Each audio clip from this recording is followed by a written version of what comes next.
నంద్యాల జిల్లా ఆళ్లగడ్డ నియోజకవర్గంలో భారీ వర్షాలకు దెబ్బతిన్న మొక్కజొన్న రైతులను ప్రభుత్వం వెంటనే ఆదుకోవాలని డిమాండ్ చేశారు వైసీపీ రాష్ట్ర కార్యదర్శి భూమా కిషోర్ రెడ్డి.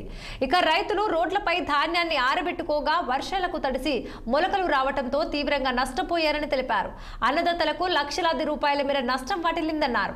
కొనుగోలు కేంద్రాలు ఏర్పాటు చేసి వెంటనే తడిసిన ధాన్యాన్ని కొనుగోలు చేసి రైతులను ఆదుకోవాలని కోరారు. మొక్కజొన్న రైతులకు గిట్టుబాటు ధర కల్పించాలని సూచించారు భూమా కిషోర్ రెడ్డి.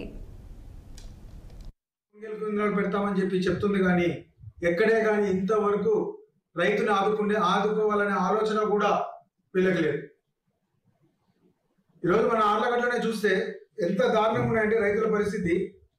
దాదాపు మొత్తం పంట అంతా కూడా రోడ్ల మీద పెట్టుకొని రైతులందరూ కూడా వర్షం పడితే ఒక పరిస్థితి అనే విధంగా ఉన్నారు. కనీసం వీళ్ళ గురించి పట్టించుకునే నాదుడు కూడా లేడు. అసలు మన ఎమ్మెల్యే ఎక్కడికి వెళ్ళిపోయారు?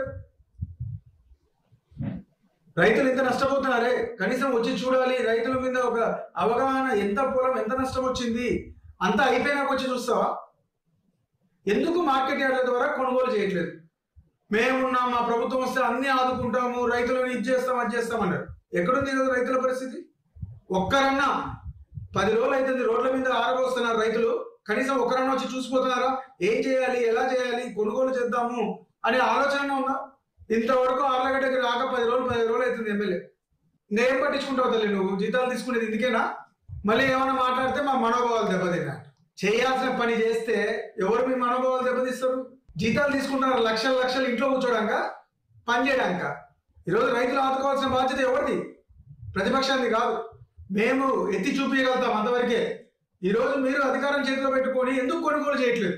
తెలంగాణ రాష్ట్రంలో కొనుగోలు మొదలు పెట్టారు, ఆంధ్రప్రదేశ్లో గాడిదలు వేస్తున్నారా? ఇప్పటికైనా వెంటనే రైతులది ఎంతెంత నష్టం వచ్చిందో మేము కలెక్టర్ గారిని కూడా డిమాండ్ చేసేది ఒకటే. ఇంత వర్షాలు పడి అందరూ నష్టపోతుంటే కనీసం యంత్రాంగం కూడా ఎవరు పట్టించుకునే పరిస్థితిలో లేదు. ఇమీడియట్ గా కొనుగోలు కేంద్రాలు ఏర్పాటు చేసి గిట్టుబాటు ధర ఇచ్చి రైతులను ఆదుకోవాల్సిందిగా కోరుతున్నాం.